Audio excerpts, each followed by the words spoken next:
Hello, everyone. Welcome to another episode of Future of Work series. I am Aditya Mohta, Senior Manager, Solution Marketing in Cisco WebEx. Cisco, in partnership with Freeform Dynamics, had been doing a research around workplace transformation and measuring workplace maturity from last 7-8 months. More recently, Freeform Dynamics conducted a survey to understand how the ongoing pandemic will shape the future of work as part of this overall research. Today, we are joined by Tony Law, Director of Engagement and a distinguished analyst from Freeform Dynamics, who will go through the results of that survey and provide us forward-looking lessons that will shape our perspective for the new modern workplace. Thank you for that introduction, Andy. As you said, I'm Tony Locke. I'm an analyst with Freeform Dynamics. We've been doing a bit of research here, looking at what's actually happening to the modern workplace as we've had the pandemic. We basically went out there, asked 100 people who had actually taken part in a much larger global survey that we carried out before this to see how are things changing, what's going on, not just on the technology side, but also on the people and process, the whole cultural side of things. How's that impacted? What's happening in these really strange times that we've been living through in the last 2 or 3 months? So moving on there, what we have found is a bunch of key findings that are really important. Obviously, the shift to home working has been very dramatic, and for some organizations, even more than dramatic. And it's certainly been impressive, as you'll see on the next slide.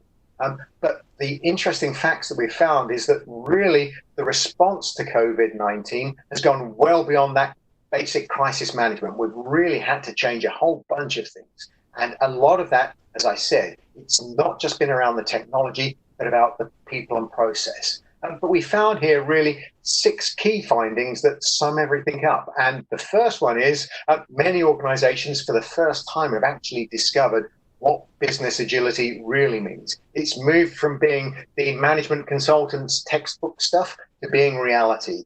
What does business agility really mean? We'll cover some of that in the next few slides. But there's also something that's really come to the fore, as people have told us, that we've had a lot of this technology for some time, but frankly, we've never taken it seriously before. Now we've really discovered that modern technology is actually valuable in a business sense. It's not something invisible. It's come to the fore in ways that almost nobody could envisage. And there's also some issues here around actually the workforce itself. Workforce productivity is notoriously difficult to measure and even more difficult to sustain. And it's not just about the productivity of the individual, which is sometimes where things can get stuck. It's about actually having the team being productive. And sometimes in this, now we're in a situation where people are working from home, that's changed a lot of things and put a lot more stress on the actual social interactions that have gone on inside the workplace ever since workplaces came into being. A lot of the value of companies have been from how people just interact with each other. It's become quite natural.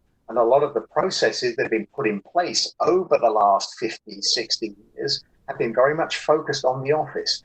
Now we've had to transition to how does that work when people can't physically see each other? How do we keep them into contact? And something that's become very, very clear is the whole health and well-being of the organization and the individuals within it. Working from home for some people is really great. It's easy. They don't have to commute into work.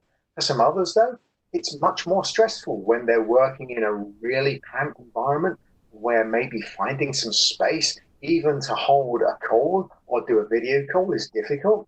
The health and well-being of the workforce has never been more important. It's really important that the organization and the management of the organization really appreciate that. And some of the things that you'll see coming out here really back that one up. The other thing that's really been highlighted as we've focused on, are the things that have changed with remote working now here to stay, has been there's actually now a recognition that remote working maybe gives us the chance to really extend that talent pool, not only in terms of geography, i.e. we can actually potentially recruit people from much further away than the commuting distance to the office. And, those of you who live in the big metropolises know how difficult it can be just to get into those central office locations and how expensive and time consuming that can be. Now there's the chance to really extend that talent footprint, much further away, but also to bring in people that maybe would be less comfortable working in some of the office environments that were created, who would be much more comfortable working from home, either because of physical disabilities or just because that's the way their site works better. They're much more comfortable working from home. The potential here is that many people are actually recognizing these changes as an opportunity for the future. So after all my rambling there, let's just take a look at some of the things that we found in detail. And the first slide here on the introduction is basically going to surprise nobody. As you can see from the chart here, there's been a dramatic change from the number of people who were regularly working from home to before the pandemic to those working from home now. You can see a really distinct shift here. Almost 5 times as many people are now routinely working from home as they were before the pandemic. And as we said, some of those changes are actually here to stay, even as there's a slow transition back now to working in the office again, as that becomes possible in some countries faster than others. It will happen, but the advantages of working from home and having flexibility in the workplace have been learned. People, even those that hadn't had much experience of people working from home before and maybe were a bit fearful of it, thinking that they wouldn't be productive, a lot of people have learned very quickly that that's not the case and that there are sometimes real advantages here. Sure, there have been challenges. Not everybody has got over them quickly. There's been problems with getting hold of necessary equipment and things like this, but people have learned rapidly that they can move forwards. So as we go on from there and look at, well, okay, what's lesson 1? What does business agility really mean? You can see here that on the first chart on the top left here, on a scale to 1 to 5, how easy or hard was it for you to ramp up to actually get people working from home? There's a reasonable sort of shift there that you can see. Some people found it very difficult. Some people found it very hard, quite an even balance here. The interesting thing, though, is that some of those organizations that found this transition really difficult were actually ones that thought they were well positioned beforehand. And it's not been so much the technology challenge that has hit them, but some of those people and process issues. Equally, some of the people who found it much easier than they were expecting were the ones that had very limited experience beforehand. Not usually. So obviously the ones that were better positioned found the transition easier by and large, but it wasn't just everybody that had the good tech, had the modern tech, had those flexible environments they've been planning to have in place that found it very easy.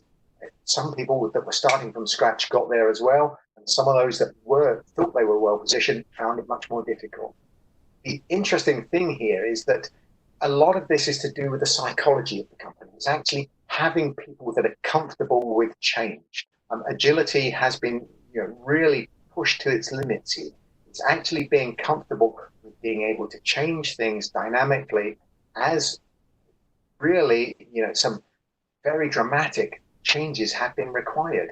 The thing that here culturally has made a big difference for organizations has been those that have been really decisive and have been proactive, but also have been willing to learn as they've gone along. It's almost like the dynamic software agility has come into play here. Try it. Does it work? Yes, great. Let's try and move that forward. Oh, there's been some issues. How can we address that? Get it fixed. But it's being decisive and being ready to change on the fly as experiences differ. That's been really important. And the one-size solution fits all doesn't work here, because some people can work from home very easily, like myself, as you can see behind me. I'm lucky. I've got my own office at home, been working in this way for a long time.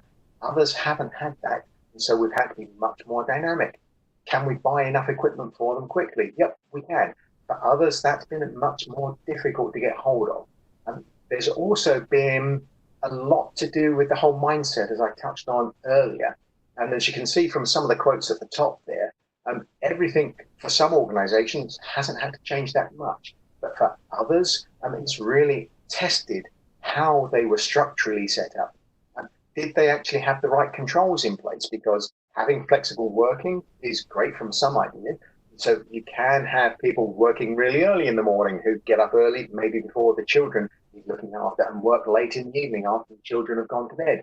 But for others, that might leave a big gap in the middle where somebody needs to be in charge or able to approve something that needs to change. Yeah, maybe it's a work order, maybe it's a purchase order that needs approval. Making sure you've got the right structures wrapped around you is as much about culture and process as technology.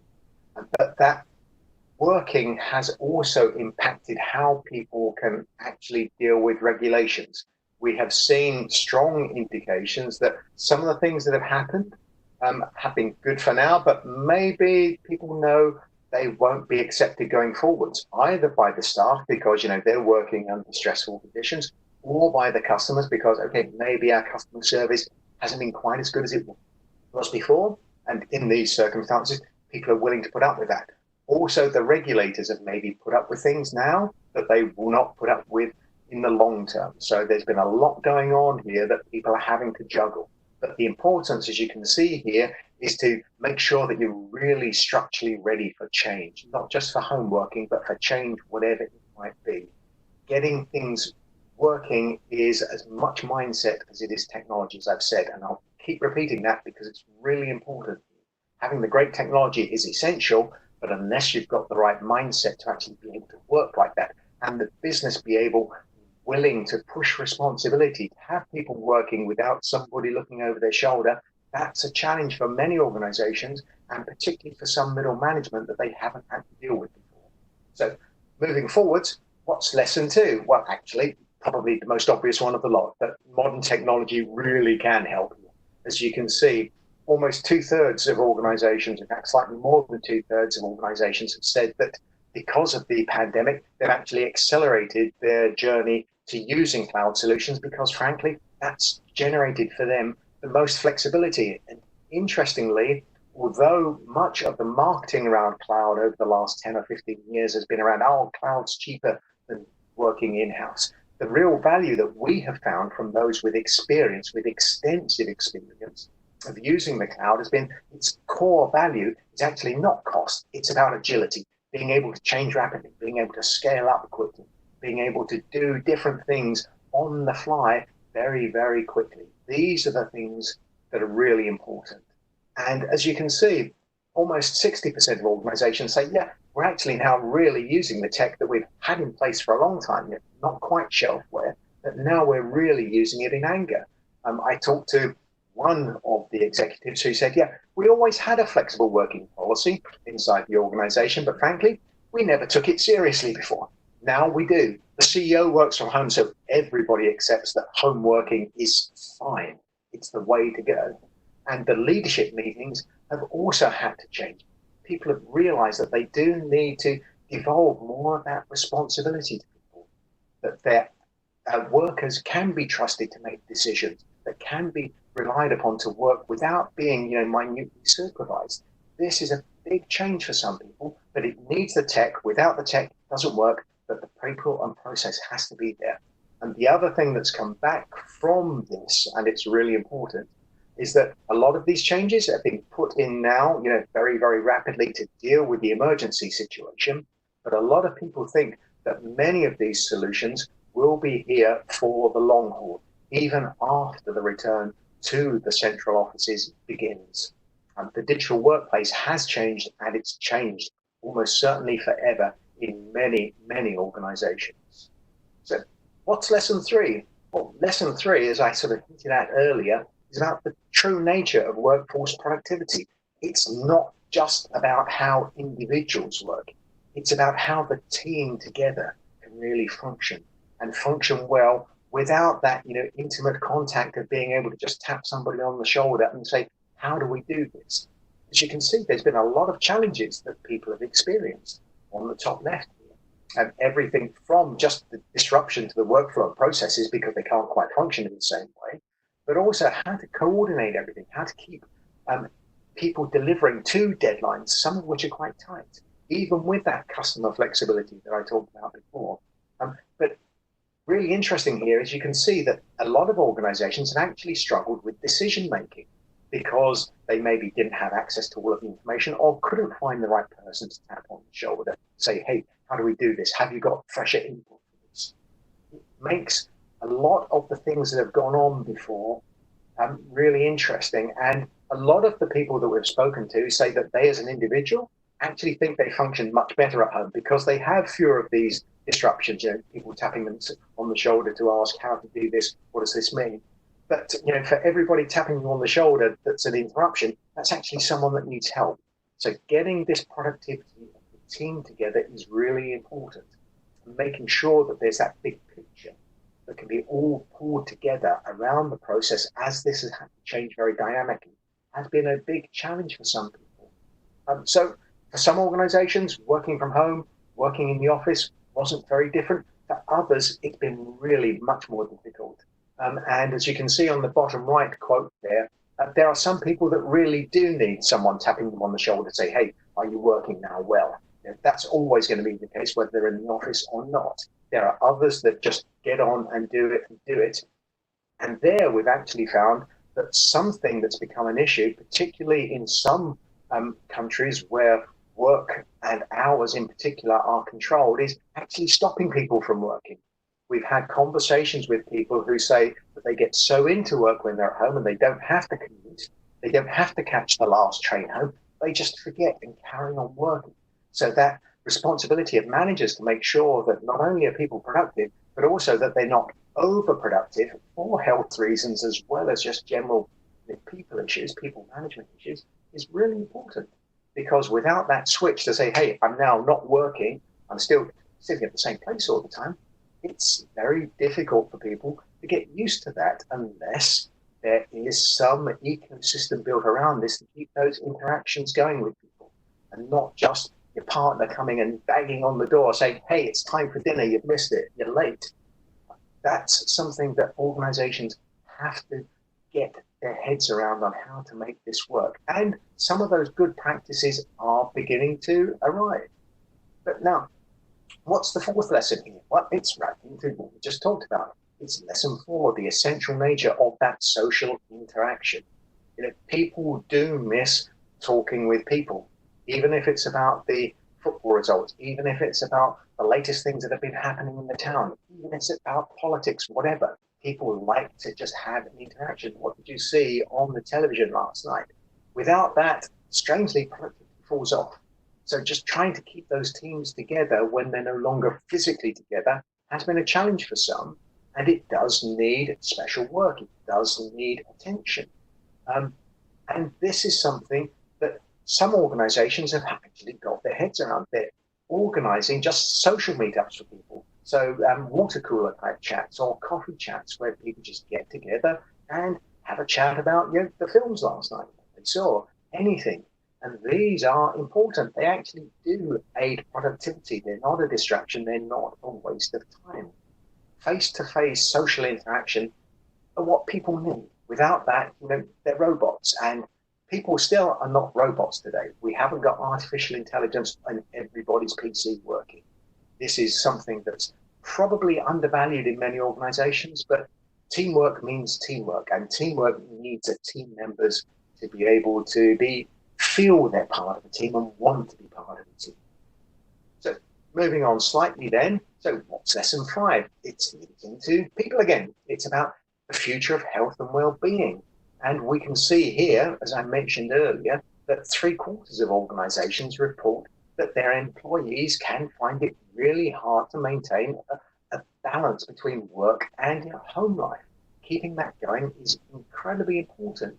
And equally, some management and some companies are finding it much harder to maintain staff momentum and morale, both on the business productivity side, but just to keep that feeling together that we are moving forwards, that we are in all of this, that we can understand what's going on, that we're not fearful about our jobs. These are things that are incredibly difficult to maintain without that intimate contact. So keeping stuff going is an area where managers and senior managers in particular have felt a lot of pressure coming on them.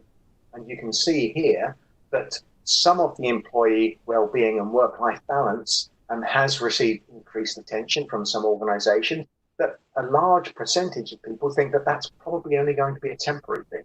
Personally, I think that making that a permanent change would be valuable for everybody, and getting those engagement mechanisms so that we've got that feedback working all the time, irrespective of where people work, where we have a genuinely flexible working environment is incredibly important.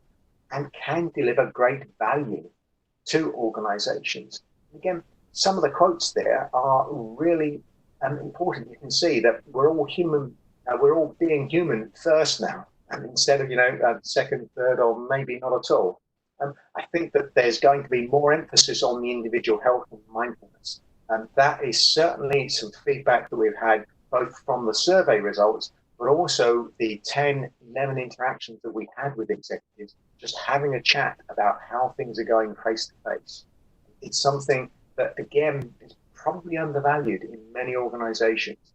Getting that focus on staff well-being has business value. It's not just a cost. And keeping that going forwards will be really important to the organizations that succeed in the new workplace, whatever the new workplace format might be.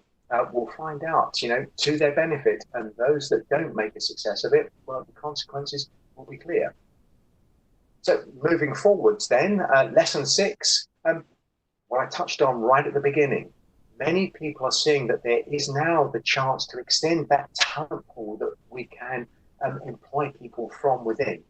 When we've asked organizations over the course of probably the last 10, 15 years on the surveys that we've run, and certainly during my entire lifetime working in IT, which stretches back more decades than I care to recall, the value of staff is really important, particularly in very technical roles, and trying to get hold of and find staff has become harder and harder and harder as competition has increased, particularly in some of those big metropolitan locations where there's been a concentration of a particular industry type, so Silicon Valley or in the financial services sector in certain cities. Keeping the talent there, getting hold of the talent has been expensive and really difficult to achieve. And people now see that, hey, being able to recruit from geographically much broader areas, as well as, potentially extending that to people that maybe couldn't physically be comfortable in our office environment, or maybe physically would find it even difficult to commute to our office, has potential to really extend the talent pool that people can get workers from and keep workers from. And this is something that many people are beginning to see. Not everybody, it's true, but there's a lot here for people to go at. Something else that we found out in the main maturity report, this 1500 worker report that we talked about, is just down on the bottom right-hand side there about Generation Z workers expect workplace flexibility. They really do see that they need to have not just workplace flexibility, but choice in the technology they use, choice in the hours they work, choice in where they work, choice in the desks they sit at, choice in the people they interact with. That flexibility is something that can really only be engendered whilst keeping that productivity of the whole team together. If there is a very sophisticated ecosystem built around the workplace technology, the systems that companies use, the whole culture of how the organizations work, and the processes that are set in. And a lot of that's down to people's heads again and getting to think in different ways. So moving on, what are the lessons that people have learned as a result of all of this? As I said, we actually carried out a survey of over 1,500 IT and business professionals before the pandemic struck. It ran between the tail end of 2019 and February 2020. And what we found there is that many organizations did have workplace transformation initiatives already in place, but they were quite variable in how broad they were within an organization, how much they encompassed. But the reports that you can find on our final page of the slides here saw that there were actually 6 key elements that all tied together and needed to create a truly flexible working environment. And number 1 on the list was that leadership and culture. Without the right culture, without the right people in place to make sure the organization can enjoy the benefits of flexible working, it's impossible to move forward effectively. And that means that you have to be willing to accept that work styles will differ, and that different people working in different processes, in different areas might want and require different ways of working, different hours of working, different technology that they use to lay their hands on when they're typing away there. And indeed, the entire working environment has to be flexible. If they're in the office, do you have the right systems for people to communicate with, for the private conversations? Do you have the right systems in place for them to sit safely at their desk?